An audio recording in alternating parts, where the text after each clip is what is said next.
Saya percaya waktu saudara mengerti buku panduan yang namanya Alkitab dan makin mengerti makanan keras ini, saya percaya saudara akan makin tenang, gak berisik kayak kanak-kanak.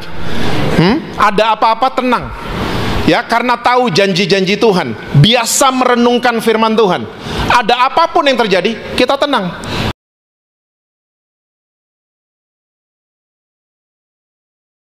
Karena dewasa itu adalah pilihan, tua itu pasti. Setuju?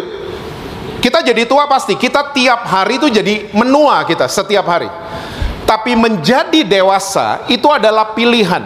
Selama hidup di planet bumi ini, banyak saya temukan orang-orang Kristen yang tidak dewasa, kekanak-kanakan. Karena tolong ingat baik-baik saudara, orang yang tahu belum tentu ngerti, tapi orang yang ngerti sudah pasti punya pengetahuan.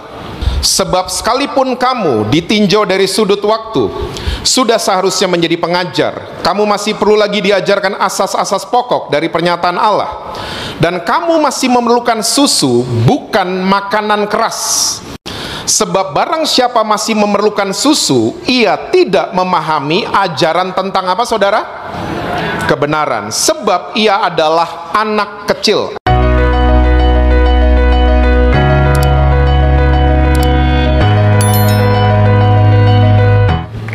Shalom saudara-saudara semua. Apa kabar saudara-saudara? Semua masih baca Alkitab? Masih percaya Yesus? Jangan sampai enggak itu ya. Tim sound system monitor saya boleh dikecilin yang ada di sini. Oke, kita langsung lihat Alkitab kita bersama dalam kitab Amsal pasalnya yang keempat, ayatnya yang ketujuh. Amsal pasalnya yang keempat, ayatnya yang ketujuh.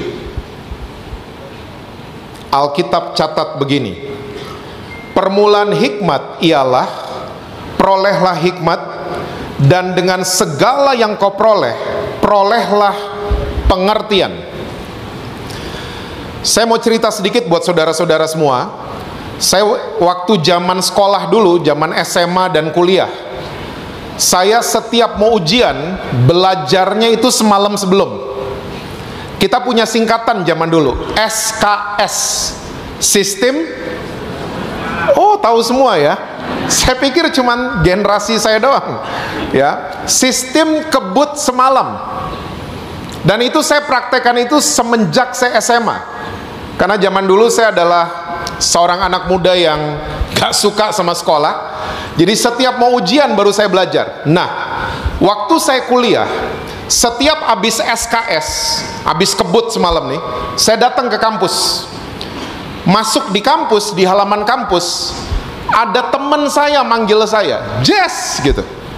Biasa kan kita kalau datang di kampus selalu pasti ada teman yang manggil. Nah, semester 1, 2, dan 3, saya setiap dipanggil, saya selalu noleh ke teman saya yang manggil saya. Dan dia ngajak saya ngobrol. Dan waktu teman saya itu ngajak saya ngobrol, semua huruf di kepala saya jatuh semua. Kayaknya pengalaman kita sama ya, nggak jauh-jauh ya. Alhasil waktu saya masuk ke ruangan ujian, saya nggak bisa mengerjakan ujian tersebut karena jatuh semua waktu ngobrol dengan teman saya. Nah, masuk semester 4 sampai saya lulus, saya udah tahu triknya. Setiap habis SKS dan saya datang di kampus, kalau dipanggil sama teman saya nggak pernah mau noleh. Jess, saya jalan terus, nggak pernah mau noleh. Nah, mulai semester 4, saya mulai bisa mengerjakan ujian dengan baik. Nah, hari ini, saya kalau ditanya, mungkin saudara juga masih ingat mata kuliah kita zaman dulu, keuangan negara, masih ingat? Tata negara, masih ingat? Dulu pada kuliah? Hah?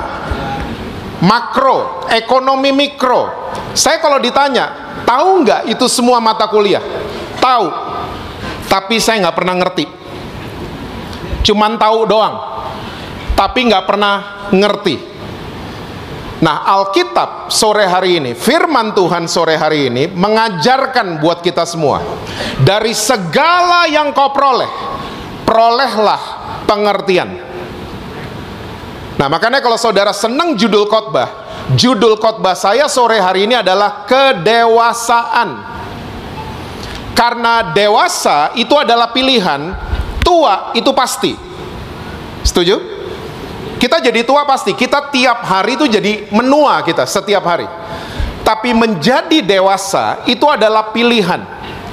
Jangan cuma jadi orang Kristen yang hanya tahu saja, tapi dari segala yang kita perolehlah pengertian, understanding.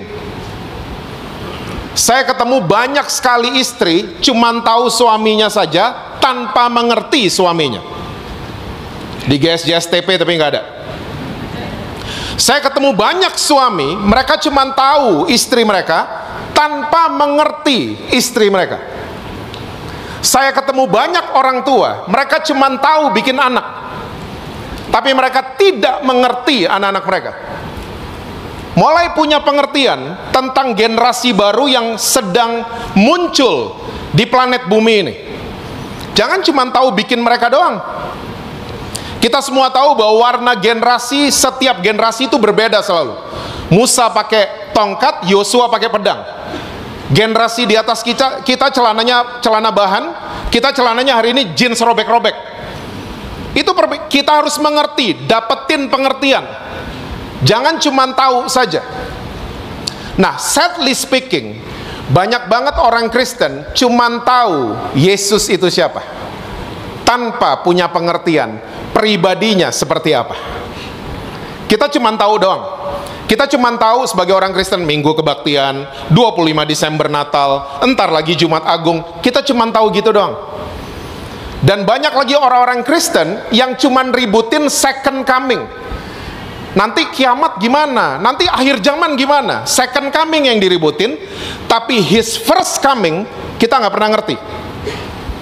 Yesus datang pertama kali di planet bumi ini, kita nggak pernah dapetin pengertiannya. Makanya selama hidup di planet bumi ini, banyak saya temukan orang-orang Kristen yang tidak dewasa, kekanak-kanakan. Karena tolong ingat baik-baik saudara, orang yang tahu belum tentu ngerti, tapi orang yang ngerti sudah pasti punya pengetahuan. Lumayan yang amin 4 orang. Saya mau ajak saudara kita lihat sama-sama kitab Ibrani pasal yang kelima. Ibrani pasal yang kelima, ayat yang ke-12 sampai dengan ayat yang ke-14. Ibrani pasal yang kelima. Judul perikop di atasnya itu peringatan supaya jangan murtad. Oke? Ayat 12 sampai 14. Sebab sekalipun kamu ditinjau dari sudut waktu, sudah seharusnya menjadi pengajar, kamu masih perlu lagi diajarkan asas-asas pokok dari pernyataan Allah. Dan kamu masih memerlukan susu, bukan makanan keras. Sebab barang siapa masih memerlukan susu, ia tidak memahami ajaran tentang apa saudara? Kebenaran. Sebab ia adalah anak kecil. Ayat 14. Tetapi makanan keras adalah untuk orang-orang dewasa yang karena mempunyai panca indera yang terlatih untuk membedakan yang baik daripada yang jahat. Judul perikopnya lucu ya, peringatan supaya jangan murtad. Kita nih orang-orang Indonesia, kalau dengar kata murtad, apa yang mendarat di kepala kita? Pindah agama, pindah kepercayaan. Tapi ternyata Alkitab tidak pernah mencatat seperti itu. Ternyata pengertian murtad yang dicatat oleh firman Tuhan adalah bukan pindah agama, tapi orang-orang yang murtad adalah orang-orang no progress, orang-orang yang gak pernah ada kemajuan, orang-orang yang gak pernah bertumbuh, terus kekanak-kanakan, gak pernah memilih untuk menjadi dewasa. Ternyata ini adalah pengertian daripada kata yang disebut dengan murtad. Jadi murtad sekali lagi bukan pindah agama, bukan pindah kepercayaan, tapi murtad adalah orang yang mengambil keputusan untuk tidak ada kemajuan. Man with no progress. Nggak ada pertumbuhan, nggak pernah ada perubahan sama sekali. Dan penulis Ibrani mencatat, ditinjau dari segi waktu, seharusnya orang-orang ini sudah bisa jadi pengajar. Oh, saya sering ketemu kayak gini, orang-orang Kristen, ya, gas-gas TP tapi nggak ada. Udah belasan puluhan tahun jadi Kristen, tapi mentalnya mental dicekokin. Ngajarin anak sendiri nggak bisa.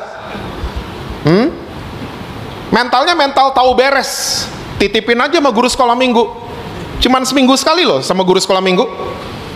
Setiap hari sama orang tua. Tapi karena mental kita tidak mau dewasa, kita sulit jadi pengajar.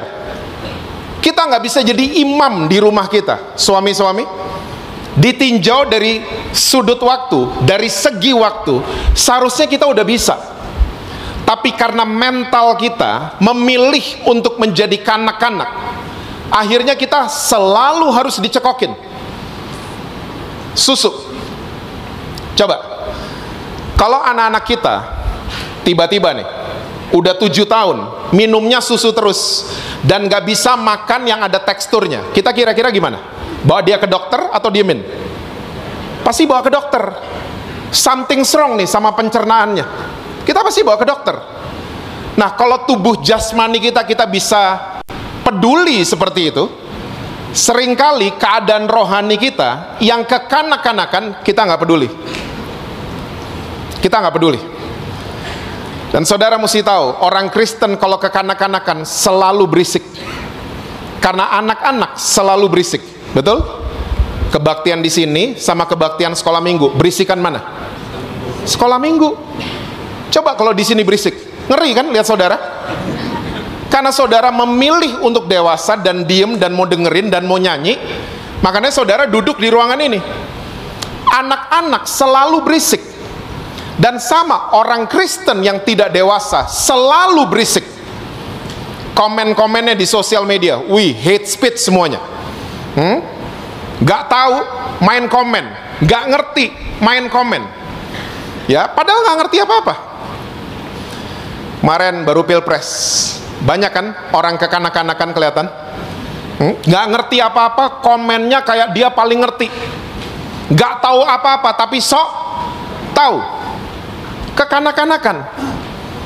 Nah, ternyata banyak orang Kristen rohaninya seperti ini. Mentalnya harus dicekokin. Nah, coba lihat ayat yang ke-13. Saya mau bacain buat saudara. Ibrani 5. Sebab barang siapa masih memerlukan susu, ia tidak memahami ajaran tentang kebenaran, sebab ia adalah anak kecil. Saya ngerti kok Pak kebenaran. Nah, 5 menit kita akan les Inggris for free. Kata kebenaran sebenarnya diambil dari 2 bahasa Inggris, 2 kata dalam bahasa Inggris. Yang pertama namanya adalah truth, dan yang kedua namanya adalah righteousness. Diterjemahkan sama ke Alkitab bahasa Indonesia, kebenaran. Makanya saya udah katakan berkali-kali, kalau baca Alkitab bahasa Indonesia, please cross check ke Alkitab bahasa Inggris. Yang mana Pak? New King James. Karena King James itu paling akurat 80% dengan bahasa aslinya.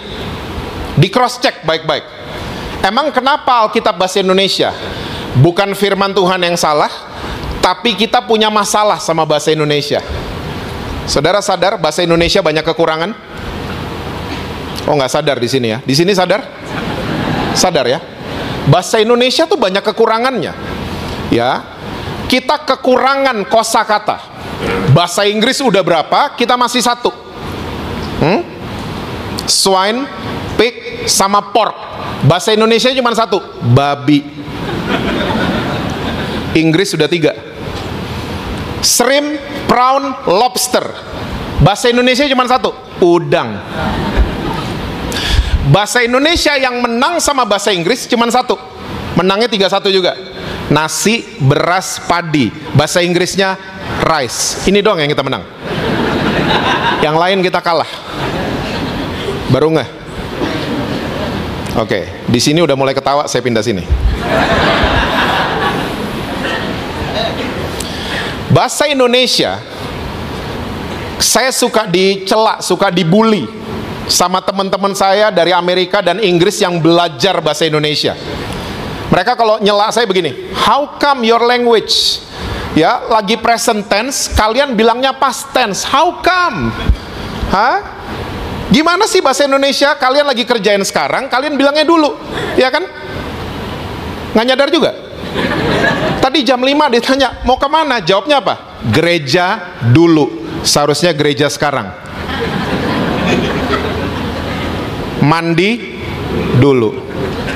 Makan dulu. Semua yang sekarang kita bilangnya dulu.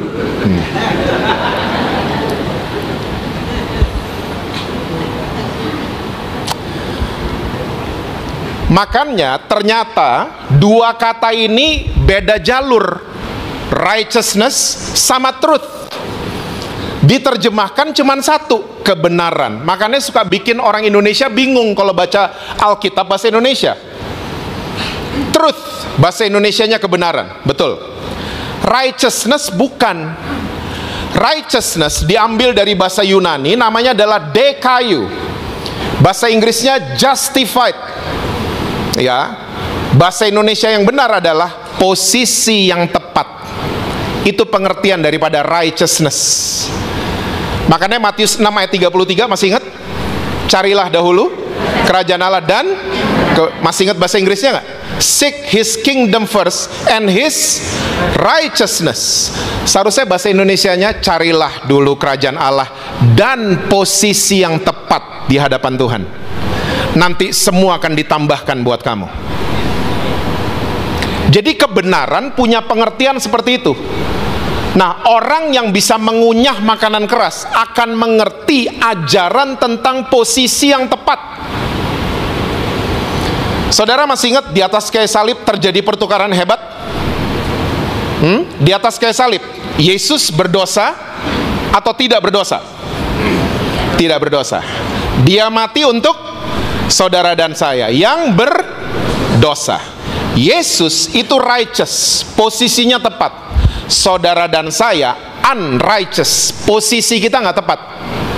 Tapi di atas kayu salib ditukar sama Tuhan Yesus. Yesus jadi unrighteous, saudara dan saya menerima His righteousness. Posisi kita dibenarkan karena salib Kristus. Yang amin sebelah sini. Saya tinggalin dulu sini. Jadi posisi kita dibenarkan dari atas kayu salib. So this is the greatest trading. Pertukaran terhebat sepanjang masa. Ditukar. Makanya waktu Yesus jadi unrighteous, dia teriak kan di atas kayu salib, "Why you forsaken me?" Kenapa engkau meninggalkan aku? Karena dia posisinya jadi nggak tepat. Demi apa? Saudara dan saya posisinya jadi tepat. Kita perlu Roh Kudus untuk mengerti ini. Karena semua agama ngajarin yang sama. You do good, you get good. You do bad, you get bad. Semua agama ngajarin yang sama. Dan itu susu buat saya. Anak kecil pun ngerti. Ya, kamu bikin yang baik, kamu dapatkan kebaikan. Kamu bikin yang jahat, kamu dapetin yang jahat. Tapi Yesus datang ke dunia, kamu telah melakukan kejahatan. Tapi karena karya salib, kamu menerima semua yang baik. Karena semua yang jahat, aku sudah tanggung di atas kayu salib. Kita perlu Roh Kudus untuk punya pengertian seperti ini. Dan inilah yang disebut oleh penulis Ibrani makanan keras. The solid food. Kita perlu Roh Kudus. Makanya saudara, jangan mental kita sebagai orang Kristen cuman mental dicekokin. Mulai mengembangkan, develop ya kemampuan untuk chewing, mengunyah. Saudara dan saya, kita semua diciptakan dengan otak yang luar biasa sama surga, ya. Ada Ibu Ira loh di sebelah situ, ya. Kita semua diciptakan dengan otak yang sama, otak yang sempurna. Nah, yang kita mesti tahu gini, otak manusia itu dibagi dua, kiri dan kanan. Otak kiri isinya adalah yang berat-berat, untung rugi, matematika, ayat-ayat hafalan, latar belakang Alkitab, otak kiri semua. Dan otak kiri manusia kalau lagi bekerja, bola mata kan menuju ke kanan. Nanti aja ngacaknya. Nah, otak kanan manusia isinya yang super relax. Otak kanan manusia, lihat lukisan, nonton Ed Sheeran. Nggak ada yang nonton kemarin ya? Oh, saudara nggak tahu gini-ginian ya? Hah? Saudara Hillsong banget kayaknya, hah? Nonton konser, otak kanan. Makan, minum, otak kanan bekerja. Dan waktu otak kanan manusia bekerja, bola mata kan menuju ke kiri. Bayangkan, Yesus datang di sebuah bangsa yang otak kirinya super kuat. Bangsa Yahudi. Banyak buku, banyak tafsiran mengatakan orang Yahudi tidur aja tuh ngitung. Makanya saudara sadar nggak? Yesus paling sering pakai istilah makanan. Akulah air hidup. Akulah roti hidup. Dan metode pemuritannya Yesus bukan di ruang kelas kan? Pernah punya foto Yesus lagi depan papan tulis, 12-nya lagi duduk? Ada. Kalau saudara punya foto kayak gitu, tolong DM saya. Itu kolektor item pasti itu. Semua yang kita punya adalah Yesus lagi duduk di meja makan sama 12 muridnya. Saya heran loh sampai hari ini, siapa yang fotoin mereka tuh ber-13? Kalau ada yang tahu tolong DM saya juga ya. Nah, ternyata metode pemuritannya Yesus itu seperti itu. Diajak makan murid-muridnya, diajak naik perahu, duduk di bawah pohon. Dan ternyata metode yang Yesus buat sampai hari ini masih relevan.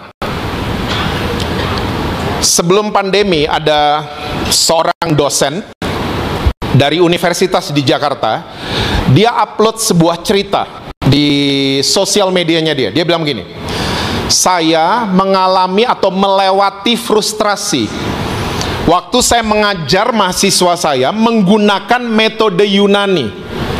Jadi metode Yunani kayak tadi, dosennya berdiri di papan tulis, siswanya pada duduk. Nah, setiap saya habis deliver mata kuliah dan saya bertanya, ada yang mau bertanya? Biasanya semua mahasiswa diem semua, nggak ada yang mau bertanya. Kalaupun ada yang bertanya di luar konteks, Pak, liburnya kapan? Gitu. Jadi saya frustrasi. Dan akhirnya saya menemukan metodenya orang Yahudi. Bukan orang Yahudi sebenarnya. Ini metodenya Yesus. Dan dia mulai menemukan metode ini dan dia mulai mengajak kelasnya, mahasiswanya. Dia bilang gini, kelas, minggu depan kita ketemu nggak di ruangan ini ya? Kita pindah ke kafe. Kalian datang ke sana, kita kuliah di sana. Nggak usah bawa buku, nggak usah bawa alat tulis, bawa uang aja. Buat beli makan dan minum. Kejadian nih, minggu depannya kejadian. Saudara tahu nggak? Kuliah yang biasanya 1,5 jam udah selesai dan boring dan gak ada yang mau bertanya, tiba-tiba berubah jadi 5 jam. Mahasiswa yang harus dipancing-pancing untuk bertanya, tiba-tiba bertanya sendiri. Dan tiba-tiba metode pembelajaran mereka hari itu di kafe jadi metode yang namanya brainstorming, tuker pikiran. Dan yang paling luar biasa, waktu mereka ujian, semua mendapatkan nilai A+. Dosen ini mengatakan, saya menggunakan metode orang Yahudi. Dan ternyata metodenya Yesus sampai hari ini masih relevan. Saya mau tanya, deal-deal bisnis besar terjadi di ruang meeting atau di meja makan? Meja makan kan? Di ruang meeting tidak ada muffin, tidak ada kopi. Itu kontrak addendum terus. Salah nih, salah. Ini salah. Tapi waktu muffin keluar, sushi keluar, ya, minuman keluar, mulai makan, otak perhitungannya tumpul. Pindah kanan, tanda tangan. Iya.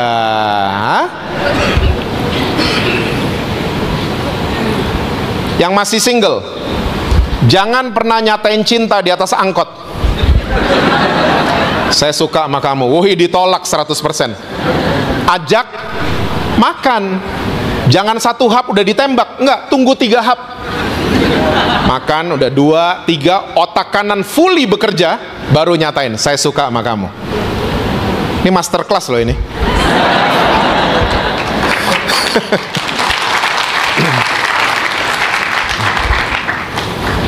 Nah, ternyata otak kanan manusia ini adalah tempat kita mengunyah firman Tuhan.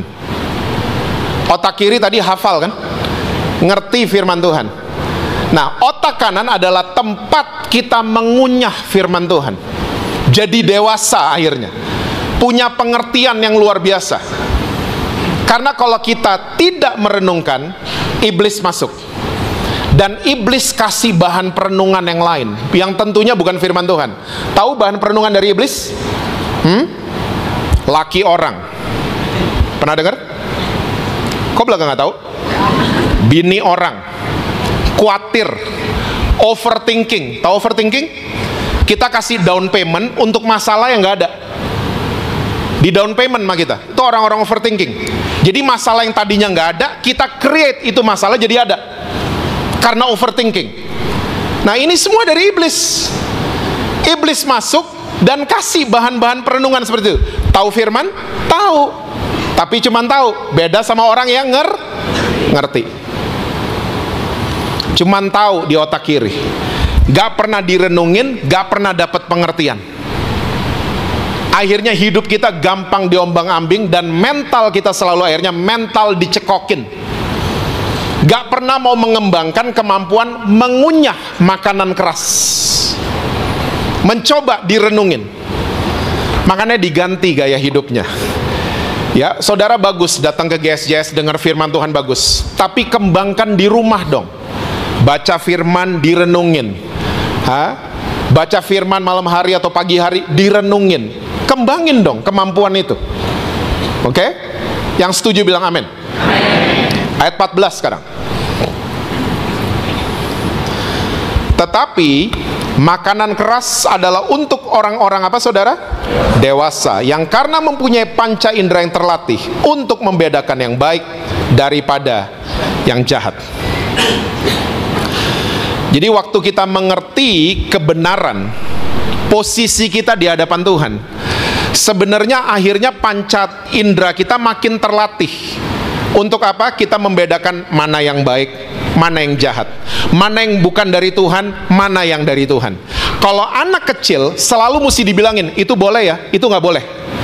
Anak kecil normal digituin. Ya, anak kecil kalau datang di rumah saudara, hati-hati nak, itu dispenser yang ada warna merahnya, itu air panas, hati-hati. Coba udah gede-gede gini, bertamu terus digituin. Malam pak, bu, tuh hati-hati bu ya, itu air panas. Bu, itu pisau tajam ya bu, hati-hati bu. Kita kan udah gede ya, udah tahu seharusnya. Nah, yang rohani seharusnya kita begitu. Jadi dewasa kita, jadi dewasa, bukan kekanak-kanakan. Jadi dewasa. Saya, karena pekerjaan saya nggak jauh dari food and beverage. Di rumah itu suka ada acara namanya food testing di rumah saya. Nah, buat saya, mama saya adalah a truly master chef buat saya. Bukan Gordon Ramsay. Gordon Ramsay kalau ada kamera dia marah-marah. Mama saya dapurnya nggak pernah ada kamera, tapi dia selalu marah-marah. So for me, my mom is a truly master chef. Ya. Nah, kita kalau ada food testing, nyoba makanan baru di rumah, mama nyobanya cuma 1 sendok. Mama saya nyoba, langsung di breakdown di lidahnya. Ini daun jeruknya ketinggian, ini kemanginya kurang, ini garamnya kurang, ini mericanya ketinggian, di breakdown sama dia di lidah. Karena apa? Panca inderanya yang namanya lidah udah terlatih banget. Nah, seharusnya orang Kristen yang dewasa seperti ini. Kita bisa membedakan, ini dari Tuhan, ini bukan. Tiba-tiba mesti entertain rekan bisnis saudara. Tiba-tiba dikasih LC saudara. Ini bukan dari Tuhan. Oh, nggak ada yang tahu LC ya? Rohani banget di sini. Saya pindah aja sini. Hah? Sini kayaknya lebih bad boys kayaknya sini. Hah? Hello.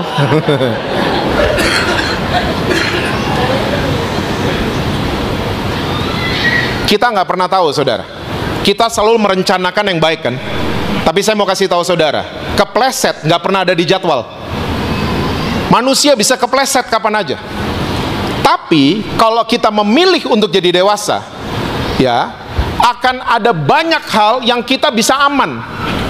Karena kita punya kemampuan membedakan mana yang dari Tuhan, mana yang bukan, mana yang baik, mana yang jahat. Setuju? Pilihlah untuk menjadi dewasa. Pilihlah untuk mengerti. Saya di Jakarta suka ketemu orang-orang yang bubar kebaktian. Saya suka tanya sama mereka, gimana tadi kebaktian? Wih, pastor, pembicaranya keras. Oh iya? Emang pembicara keras kayak gimana? Suaranya keras, pastor. Terus dia negur-negur jemaat dari mimbar. Jemaat dimarah-marahin dari mimbar. Nah, saya bilang sama anak-anak rohani saya, pembicara-pembicara Kristen yang suka marah-marah, negur-negur dari mimbar, kalau ada roh perzinahan, bertobat, itu bukan pembicara keras, bukan. Itu pembicara kasar, bukan keras. Di Alkitab ada Yohanes Pembaptis, saking nggak pernah ngelihat manusia, sekalinya lihat manusia dibilang ular beludak semuanya. Kamu ular semuanya, kasar kan? Bukan keras. Tapi pembicara yang keras adalah pembicara yang membangkitkan iman pendengarnya. Salah satunya Pastor Samuel Gunawan.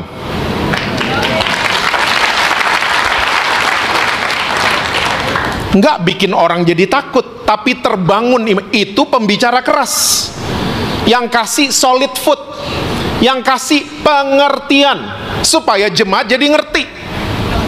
Bukan cuma dimarah-marahin, itu kasar namanya. Tahun 2008, tahun 2015 ada film namanya Sully. Ada yang pernah nonton? Yang main Tom Hanks. Saudara kayaknya nggak tahu apa-apa deh tadi ya? Hah? I'm kidding. Nah, ini film tentang Kapten Sully ini adalah true story, saudara. True story. True story-nya di tahun 2008. Jadi kapten pilot ini, dia punya nama lengkap Sullenberger. Dia pilotnya US Airways. Pesawat yang dia bawa Airbus 320. Nah, tahun 2008 lagi take off dari New York, LaGuardia Airport. Take off. Good weather. Cuaca bagus ya, jarak pandang jauh 10 km. Tiba-tiba lagi di ketinggian tertentu ada kumpulan burung terbang ke arah pesawatnya Kapten Sully. Kumpulan burung, dan menabrak mesin kanan. Meledak, jeger, meledak. Nah, waktu dia lihat ada api dan pasti mesin itu mati, Kapten Sully dalam 9 detik. Berapa detik, saudara? 9 detik. Dia mengambil keputusan, in 9 seconds, pesawat harus saya daratin di Hudson River, Sungai Hudson di kota New York. Singkat cerita, mendarat, selamat semua penumpang. Dan semua kru pesawat bilang begini, Kapten Sully mendirect kita tenang banget. Ya, penumpang ada yang disuruh ke sayap kanan, ada yang disuruh ke sayap kiri, biar balance pesawatnya. Karena di atas air, berat sebelah, bisa kebalik itu pesawat. Nah, selesai peristiwa ini, Kapten Sully dipanggil sama perusahaan, diinterogasi. Karena perusahaan merasa dirugikan karena ada pesawat yang hilang satu. Ya, ditanya, Kapten, dari ketinggiannya kamu waktu ditabrak sama burung, ya, itu dari ketinggian itu kembali ke LaGuardia Airport masih bisa. Kenapa didaratin di sungai? Kita jadi rugi, satu pesawat hilang. Karena di mesin simulator di ketinggian tersebut balik ke airport masih bisa. Kapten Sully dengan tenangnya dia ngomong gini, Di mesin itu tidak ada 9 detik. Coba dimundurin 9 detik. Karena dalam waktu 9 detik saya harus ambil keputusan mau mendarat kemana. Ya, dimundurin sama orang perusahaannya, dimundurin 9 detik. Waktu dipasang simulatornya, pesawatnya nggak balik ke airport, tapi nubruk gedung apartemen. Sampai dia ditanya, kok kamu bisa tenang banget? Tahu nggak jawabannya apa? Karena saya mengerti buku panduannya Airbus 320. Saya bukan cuma tahu, tapi saya mengerti itu pesawat. Saya percaya waktu saudara mengerti buku panduan yang namanya Alkitab dan makin mengerti makanan keras ini, saya percaya saudara akan makin tenang. Gak berisik kayak kanak-kanak. Ada apa-apa tenang. Ya, karena tahu janji-janji Tuhan. Biasa merenungkan firman Tuhan. Ada apapun yang terjadi, kita tenang. Gak overthinking, gak khawatir berlebihan, dan seterusnya. 2 Petrus 3 ayatnya yang ke-18, coba lihat. Saya kayaknya sampai jam 8 malam. Yang amin cuma 2, jadi 15 menit lagi selesai. Judulnya tuh Hari Tuhan, kalau saudara scroll ke atas ya. 2 Petrus 3 ayat yang ke-18. 2 Petrus 3. Yes. Tetapi bertumbuhlah. Apa saudara? Bertumbuh. Apa tadi? Progres ya. Orang yang gak bertumbuh apa tadi namanya? Murtad.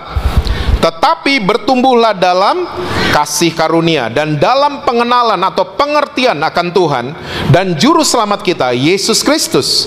Baginya kemuliaan sekarang dan sampai selama-lamanya. Kita harus bertumbuh mendekati hari Tuhan ke arah kasih karunia, bukan ke arah hukum Taurat, ke arah kasih karunia. Ingat tadi righteousness, ya, posisi kita dibenarkan. Kita perlu Roh Kudus untuk bisa bertumbuh ke arah kasih karunia dan punya pengertian akan juru selamat kita Tuhan Yesus. Jangan cuma tahu pemberiannya doang, tapi mulai mengerti siapa itu Yesus Kristus. Karena orang Kristen yang cuma tahu pemberiannya doang, gak pernah kenal pemberinya. Saya punya istilah, iman mereka lagi pendarahan. Iman kita gak pernah dewasa akhirnya. Kita cuma nagih-nagih pemberian tanpa kenal pemberinya. Makanya Petrus mengatakan, bertumbuhlah ke arah kasih karunia dan pengenalan akan Tuhan dan juru selamat kita Yesus Kristus. Saya takutnya begini, waktu kita nggak bertumbuh ke arah kasih, kita akan bertumbuh ke lawannya kasih. Saudara tahu lawannya kasih? Nafsu. Itu lawannya kasih. Makanya Paulus waktu menulis kasih itu sabar. Semua yang ditulis di 1 Korintus 13 itu bukan perasaan. Kasih bukan perasaan. Setuju? Masih roaming kayaknya ya. Kasih itu keputusan, bukan perasaan. Sabar, ya kan? Sabar, setahu saya ada teman saya dari Medan namanya Sabar. Dan sabar itu bukan feeling. Sabar adalah keputusan. Saya mau sabar atau tidak. Kasih tidak simpan salah orang lain. Wih, simpan salah orang lain bukan feeling kan? Simpan salah orang lain adalah keputusan. Mau di-delete apa di-save? Saya udah katakan berkali-kali, ini kejelekannya Yesus. Yesus punya kejelekan, lupaan sama dosa dan salah yang kita buat. Yang amin cuman yang depan doang, yang belakang? Hah? Emang buktinya ada Pak? Kita sering nyanyiin kok, sejauh timur dari barat. Yang ngerti Pulau Bali pasti tahu. Matahari terbit di Sanur, terbenam di Jimbaran. Orang Sanur nggak bisa lihat sunset. Orang Jimbaran nggak bisa lihat sunrise. Sejauh itu Tuhan membuang dosa kita. Dia lupa. Kalau kita orang-orang Kristen suka ingat-ingat salah orang lain, ungkit-ungkit salah orang lain. Pertanyaan sederhana saya, Tuhan kita tuh siapa? Nah, Rasul Paulus Waktu dia dibukakan pewahyuan tentang the fruits of love, 1 Korintus 13, itu kota Korintus selagi dikuasai sama nafsu. Kota Korintus, saudara mesti tahu, salah satu dewi yang disembah sama orang-orang Korintus namanya adalah Dewi Afrodit. Dewi Afrodit adalah dewi seksnya orang-orang Korintus. Cantik, suaminya banyak, berondongnya banyak, selingkuhannya banyak, anak-anaknya pun banyak. Afrodit namanya. Dan saudara mesti tahu, nama anak-anaknya mengerikan semua. Anak pertama namanya Eros, bahasa Indonesianya nafsu. Anak kedua namanya Phobos, akar kata dari fobia, bahasa Indonesianya takut. Pernah ketemu keluarga anak-anaknya namanya begini? Surabaya ada? Hah? Nafsu mandi dulu gitu, hah? Nah, gak ada ya? Anak-anaknya Afrodit kayak begitu. Nah, tolong ingat baik-baik. Orang Kristen kalau nggak pernah bertumbuh, murtad, nggak pernah bertumbuh ke arah kasih karunia, kita akan dikuasai sama dua ini, nafsu dan takut.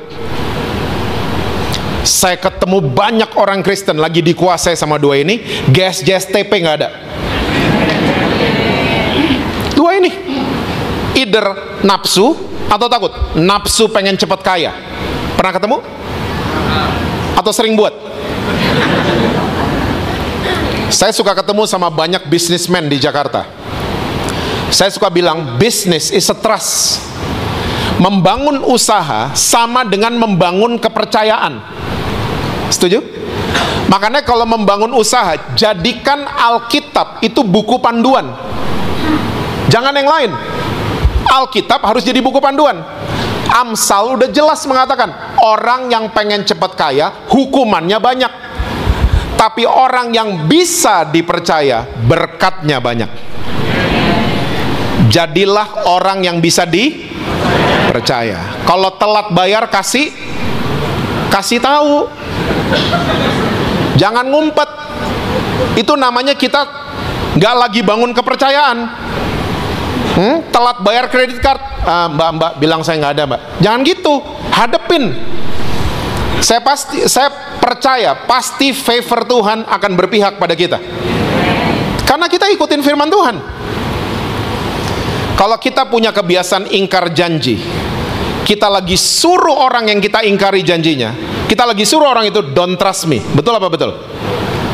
Oh, anak-anak, jangan suka ingkar janji sama anak-anak, karena anak-anak adalah kaum yang paling pinter nagih janji. Kita janji sama mereka, Sabtu ya ke time zone, mereka nggak bisa tidur loh saudara. Mereka itu tidur mimpi berasa kayak di Jurassic Park beneran. Tiba-tiba hari Sabtu mereka, Daddy, Mami, ayo ke time zone. Kita buka kamar, nak, nggak jadi nak. Kenapa? Ada meeting. Di mana? Di gereja. Mah, di gereja lagi meetingnya. Gimana nggak pahit tuh mah gereja tuh anak? Kita lagi suruh dia ngapain? Don't trust me. Don't trust mom and daddy. Kita kalau di kebaktian suka janji sama siapa? Tuhan, janji Tuhan gini. Tiba-tiba yang ingkar janji Tuhan apa kita? Kita lagi suruh Tuhan ngapain? Don't trust me. Makanya jadilah orang yang bisa dipercaya. Jangan dikuasai sama nafsu. Yang kedua, orang kalau nggak bertumbuh ke arah kasih, mereka akan terus dikuasai sama ketakutan, worry, takut. Saya mau katakan buat saudara, iblis berubah wujud, namanya khawatir. Ingat kan tadi kita bahas, dia masuk ke otak kanan kita yang nggak dipakai untuk mengunyah, merenungkan firman Tuhan. Iblis masuk, dikasih khawatir. Orang kalau udah khawatir, dia bawa dirinya ke daerah musuh. Orang kalau udah khawatir, dia nggak bisa bedain lagi mana bahaya, mana yang bukan. Saya banyak ketemu suami dan istri di Jakarta. Pak, istri saya kayaknya sulit berubah. Pak, suami saya sulit berubah. Khawatir. Tiba-tiba reuni SMA, ketemu pacar SMA.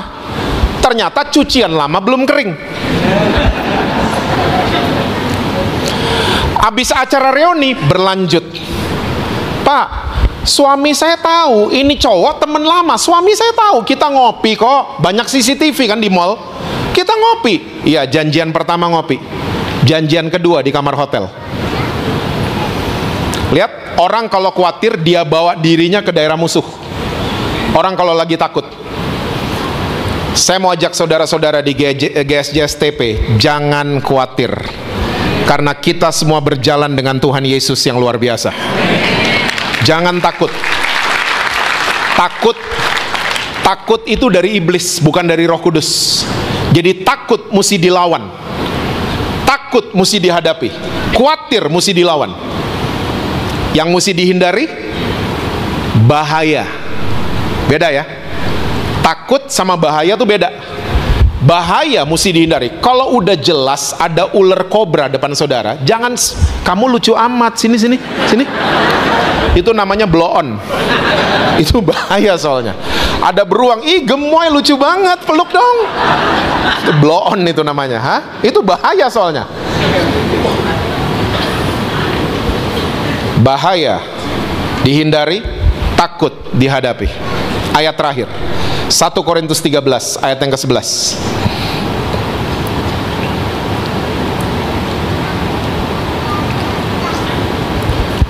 1 Korintus 13 ayat yang ke-11. Ketika aku kanak-kanak, aku berkata-kata seperti kanak-kanak, aku merasa seperti kanak-kanak, aku berpikir seperti kanak-kanak. Sekarang sesudah aku menjadi apa saudara?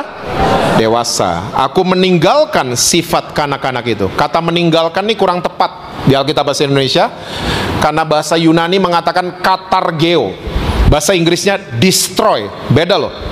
Meninggalkan bisa balik, tapi orang yang memutuskan menjadi dewasa menghancurkan sifat kanak-kanak. Kita kalau ketemu anak kecil lagi pilek, nggak boleh makan es krim, lucu ya? Lucu mereka, aku mau es krim, lucu banget. Nah, tapi kita nggak tega juga ngasih. Bayangin nggak udah tua kayak gitu? Can you imagine? Di Jakarta banyak, GSJSTP nggak ada. Jakarta banyak gini-ginian. Tua-tua keladi. Udah tua tapi childish.